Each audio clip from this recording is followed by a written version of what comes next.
Olá, aqui é o Matheus Santana do Zona de Progresso e esse vídeo será baseado nos conhecimentos do neurocientista Dr. Andrew Huberman. Então, bora começar. Nas palavras dele, quando você pensa em perdas e ganhos, como o que acontece no dólar, no Bitcoin, nos esportes, nos relacionamentos e na vida, alguma coisa no seu cérebro precisa ter o controle disso. Afinal, você precisa saber se ganhou ou se perdeu e se é hora de comemorar ou se desapontar. E uma das descobertas mais importantes da neurociência nos últimos anos é que, embora a dopamina esteja associada à recompensa, ela se trata muito mais de motivação e desejo. Portanto, quando ela é liberada no cérebro, ela nos traz o desejo de criar, construir e buscar coisas novas que não temos no momento. É basicamente uma forma de classificar como estamos levando a vida. Estamos indo bem ou estamos indo mal? E isso pode acontecer tanto em escalas muito pequenas, como a maneira como você acorda, quanto em escalas bem maiores, como por exemplo estar no meio de uma longa graduação ou da vida e precisar medir como está se saindo e qual seu nível de satisfação com relação a isso. E a maneira que o corpo tem de medir todas essas coisas é através da quantidade de dopamina que você liberou nos dias, meses e anos anteriores. O interessante sobre isso é que quando você torna esse processo consciente e passa a entender um pouco mais sobre como a dopamina é liberada e como ela muda a nossa perspectiva e nosso comportamento, você será capaz de fazê-la trabalhar ao seu favor. Por exemplo, pense em uma pessoa que está tão desmotivada que mal consegue se levantar do sofá e não sente vontade de fazer nada. Elas são como os ratos de laboratório que são privados de dopamina. A diferença é que elas ainda conseguem alcançar um certo senso de prazer ao consumir coisas como redes sociais e alimentos altamente calóricos. E olha só, é muito provável que você já tenha passado por isso. Você está lá rolando a timeline de uma rede social e chega um determinado momento em que nem você mais sabe por que continua fazendo aquilo. Pois no fundo você sente que aquilo não está te fazendo bem. E em paralelo a isso, eu consigo me lembrar da época em que o TED Talks foi lançado e de ter pensado, cara, isso é incrível, pois há um monte de gente realmente inteligente ali compartilhando coisas muito interessantes. Só que o problema é que agora há 1 zilhão de TED Talks por aí. Eu lembro que quando eu ainda era um professor iniciante na faculdade, sempre que eu parava para limpar meu escritório no inverno, eu aproveitava para ouvir as palestras do TED Talks, acreditando que estava fazendo um bom uso do meu tempo. Mas pouco tempo depois, todas elas se tornaram um saco para mim.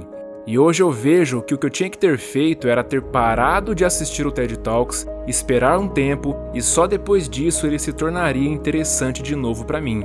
Em outras palavras, esse é o equilíbrio entre a dor e o prazer. Portanto, para as pessoas que não estão se sentindo motivadas, saiba que o problema está no fato de que, mesmo estando desmotivadas, elas ainda assim estão conseguindo recompensas excessivas constantemente, o que acaba se tornando um sistema opioide. E se você pensar nas drogas opioides em oposição às dopaminérgicas, as dopaminérgicas como a cocaína e a anfetamina faz com que as pessoas não consigam prestar atenção em mais nada, a não ser naquilo que elas mais desejam, que é usar a droga cada vez mais e mais. E isso é terrível, pois essas drogas liberam tanta dopamina que elas próprias se tornam a recompensa.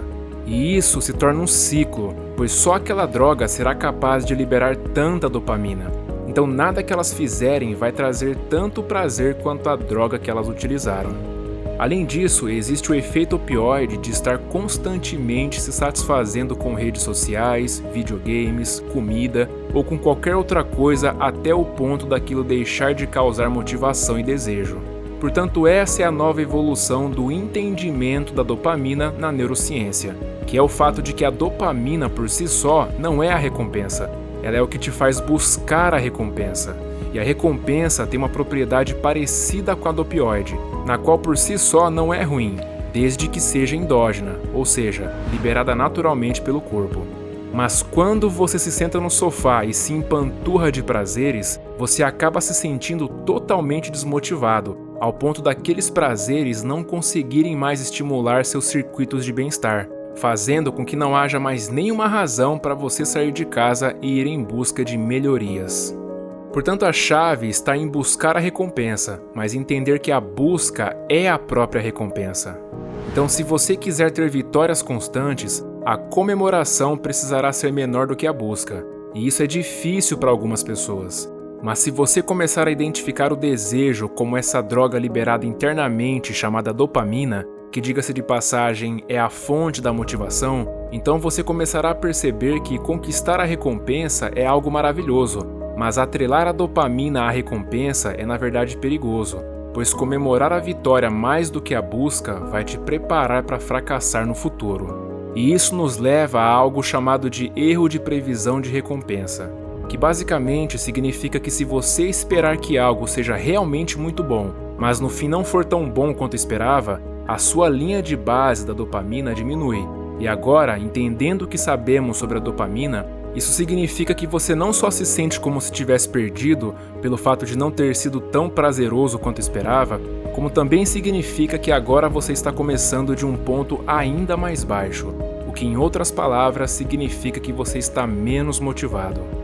Toda vez que você estiver liberando muita dopamina e estiver numa busca constante após uma grande conquista, seja ela uma conquista nos negócios, nos seus relacionamentos ou em qualquer outra coisa, inevitavelmente haverá um desequilíbrio da balança para o lado da dor, e esse lado da dor sempre ficará um pouco mais alto do que o lado da dopamina. Portanto, é isso que você sentiria se, por exemplo, você tivesse como objetivo construir uma grande empresa e passasse todo o seu tempo só pensando no dia em que poderia vendê-la por uma fortuna. Pois quando isso finalmente acontecesse, você iria ficar com aquela pergunta: tá, e agora? Sabe, naquele tom desapontado.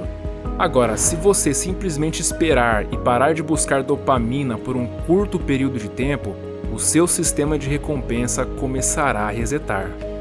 O grande problema é que, ao se sentirem um pouco para baixo, essas pessoas vão imediatamente em busca da próxima recompensa. E aí o que acaba acontecendo é que aquele equilíbrio começa a ficar preso no lado da dor cada vez mais, até que em um determinado momento nenhuma nova busca vai te fazer experimentar toda aquela motivação e desejo de antes. Mas o que isso realmente significa de forma prática? Bem, em resumo é o seguinte: se você começar a sentir aquela motivação, aquele desejo e vontade de realizar as coisas, seja nos estudos, nos esportes ou no trabalho, isso é dopamina, e ela trabalha com sua prima mais próxima, que é a epinefrina, que é mais conhecida como adrenalina. Muitas pessoas não sabem disso, mas a adrenalina é na realidade feita através da molécula de dopamina.